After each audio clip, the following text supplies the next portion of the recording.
comme nous n'avons pas de but, nous n'avons pas des valeurs, ainsi de suite. Mais Dieu qui nous a créés, il nous a créés pour la vie. Et nous avons évidemment parlé de beaucoup de choses sur cela. Et nous avions dit que le but pour lequel Dieu nous a créés, en fait, il a existé avant que nous puissions paraître sur cette terre. Dieu, avant de nous créer, il s'assure de créer d'abord le but pour lequel nous devons venir.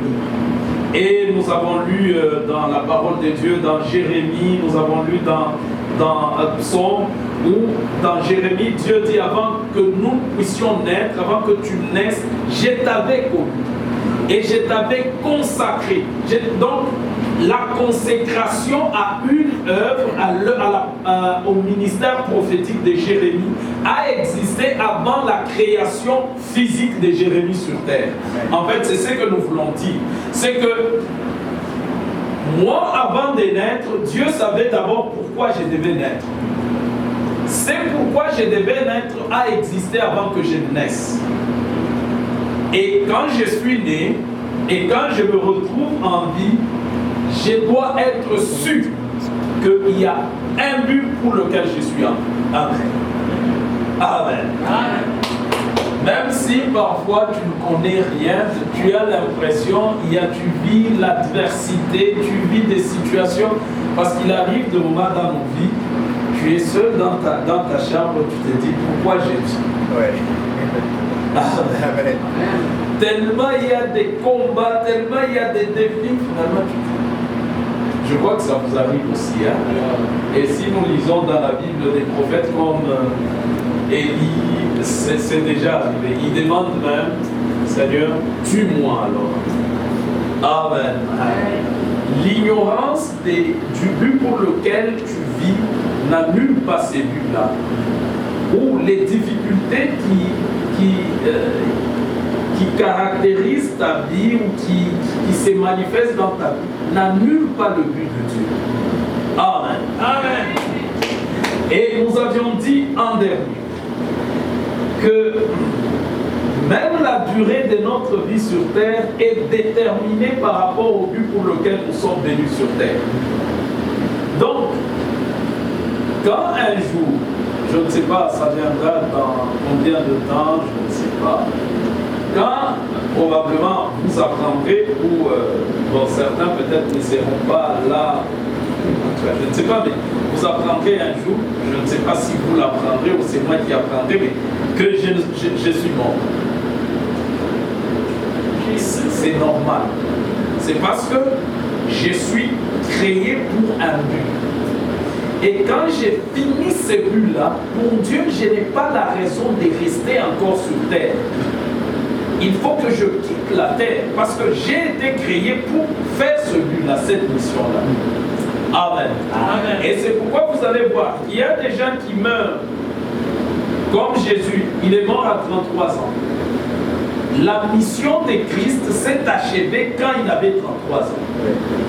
Et il ne pouvait pas rester vivre une journée de plus sur terre, ça sera comme un gaspillage. Amen. C'est pourquoi à 33 ans, il devait partir. Alors chacun a sa mission et c'est ta mission qui te tient en vie. Et nous avions parlé de Siméon qui, après avoir accompli, il avait la révélation de la mission pour laquelle il était venu.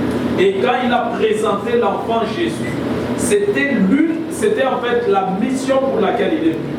Après avoir présenté Christ dans le temple, la Bible dit, il est revenu et il a dit, maintenant, mon Dieu, tu peux prendre ton serviteur, tu peux laisser ton serviteur s'en aller en paix parce qu'il a fait sa mission. Amen. Amen. Alors aujourd'hui, parce que tout ça c'était la matière d'hier, merci beaucoup maman, que Dieu vous bénisse. Amen. Et aujourd'hui, nous allons continuer. C'était 3 points, bon, ok. Le 4e point. Parce que le 3e, je pense, je ne sais pas si on est dans le même ordre que moi. Ça, c'était le 3e point. Ok. Le 4e point, alors, c'est servir Dieu est un choix et un appel. Servir Dieu, c'est un choix et un appel. Et je vais vous donner immédiatement les versets. Nous écrivons 1er Thessaloniciens, le premier chapitre, le verset 9. 1er Thessaloniciens, le premier chapitre et le verset 9. Et nous écrivons, les autres versets, je vais les donner quand on va évoluer.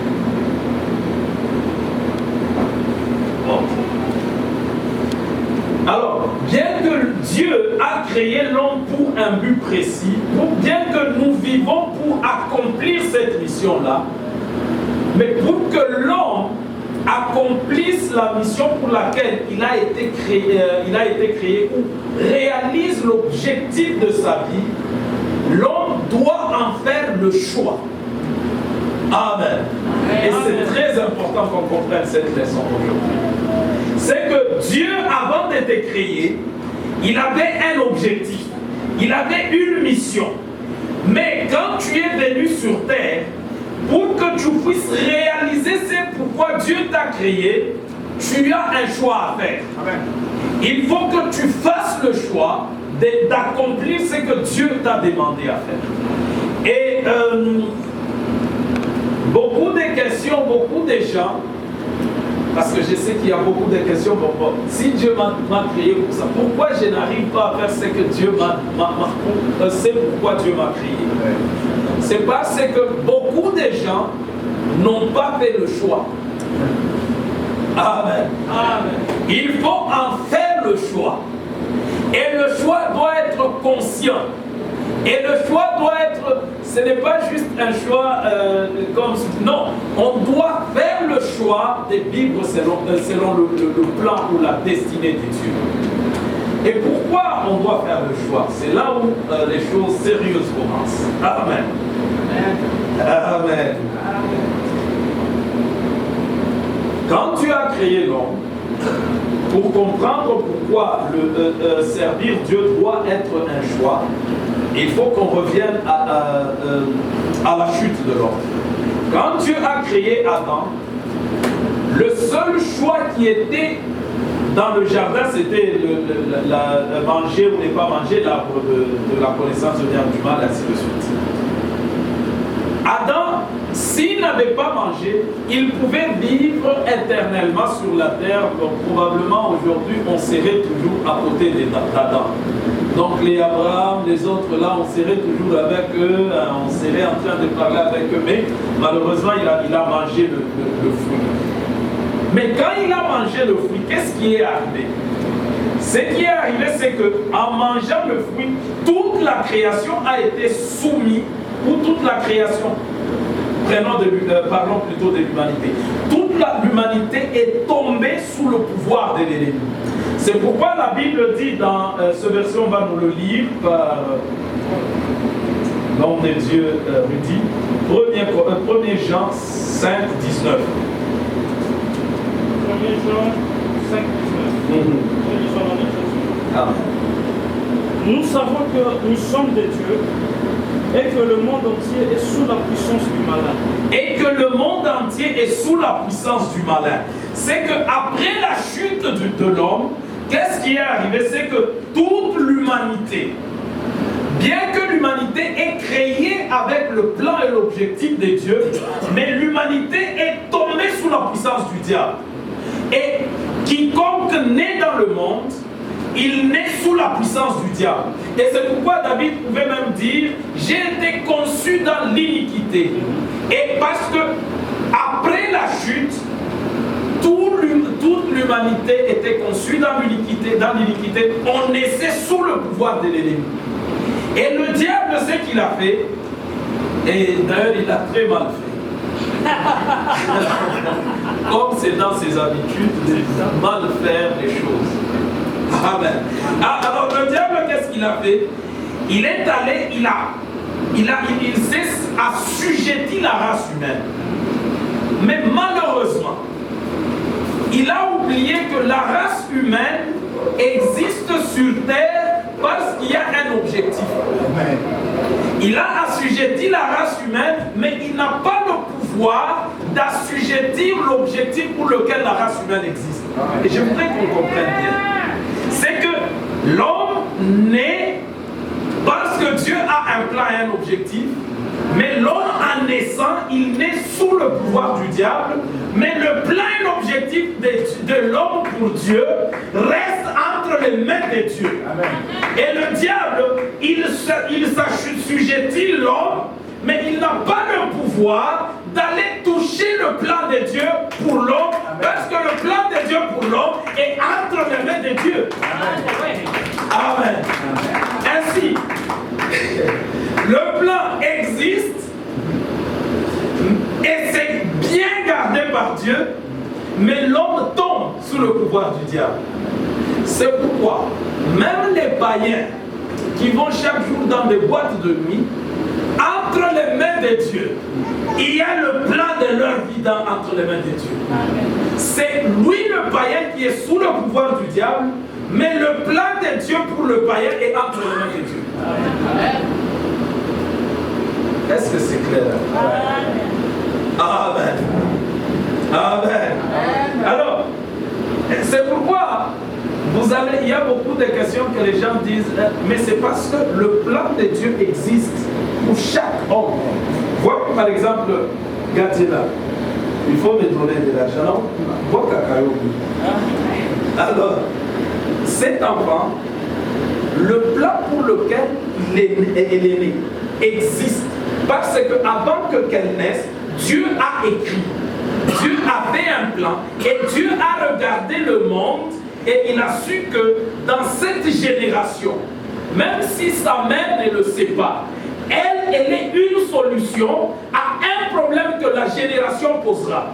Alors Dieu, connaissant les choses, il prend et dit, ok, je vais envoyer Gadiela dans ce monde. Mais elle vient dans le monde où la race humaine, toute la race est soumise au diable.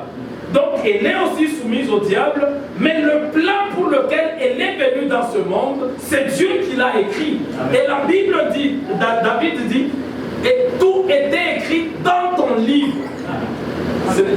C'est dans le livre de Dieu. Amen. Et non pas dans le livre du diable.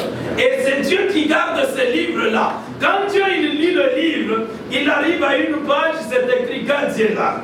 Il lit, il dit, ok, le plan de la vie de cet enfant, c'est ça, c'est ça, c'est ça. Mais quand on regarde l'enfant, elle est née sous le pouvoir de Dieu. Amen. Amen. Amen. Et maintenant, le défi de l'homme, parce que, ok, avant d'arriver à cette vérité, je vais d'abord dire une autre vérité. Le diable, n'ayant pas la capacité de détruire le plan de Dieu, on va lire un passage.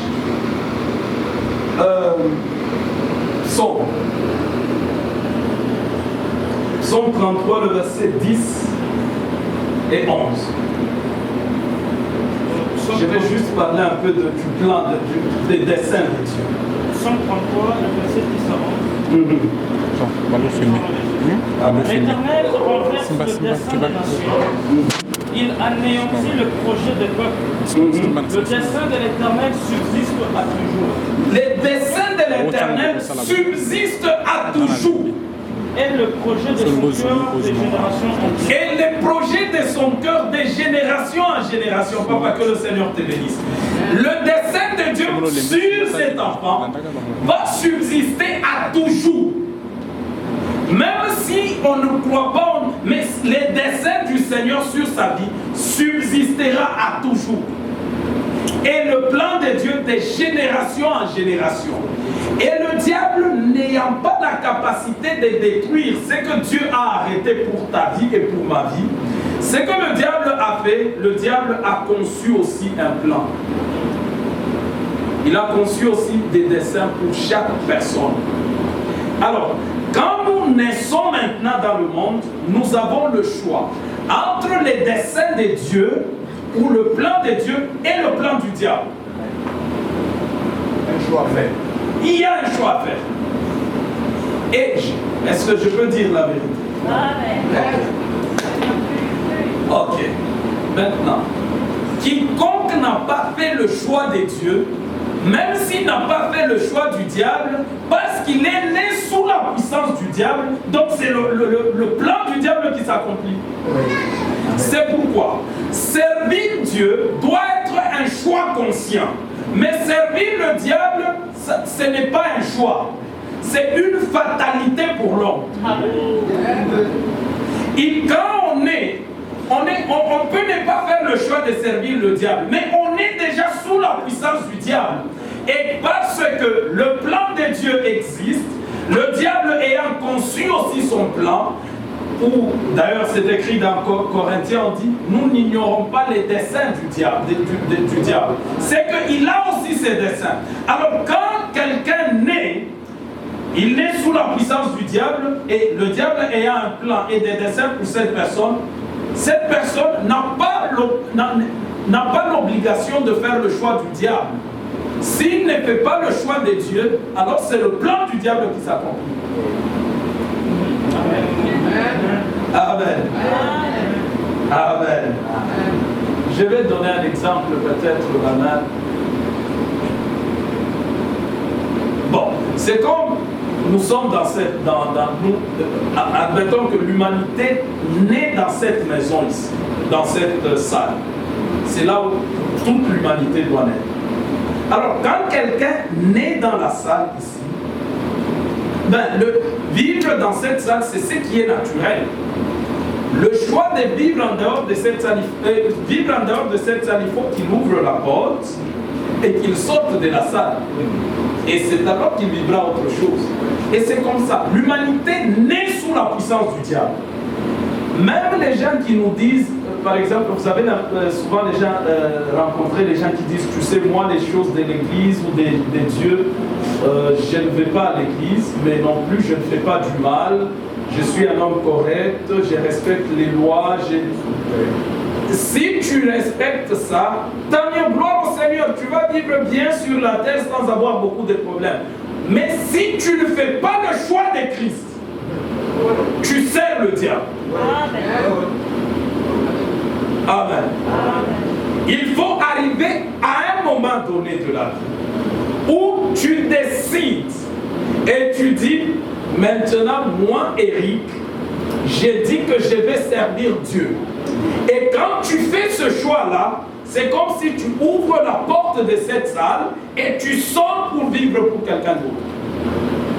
Sinon, tu peux venir à l'église, tu peux chanter, tu peux prêcher, tu peux faire des choses, mais si tu n'as pas fait de manière consciente le choix de Christ, le plan de Dieu existera pour ta vie et Dieu s'arrangera pour que ce qu'il a prévu que tu fasses sur la terre soit fait.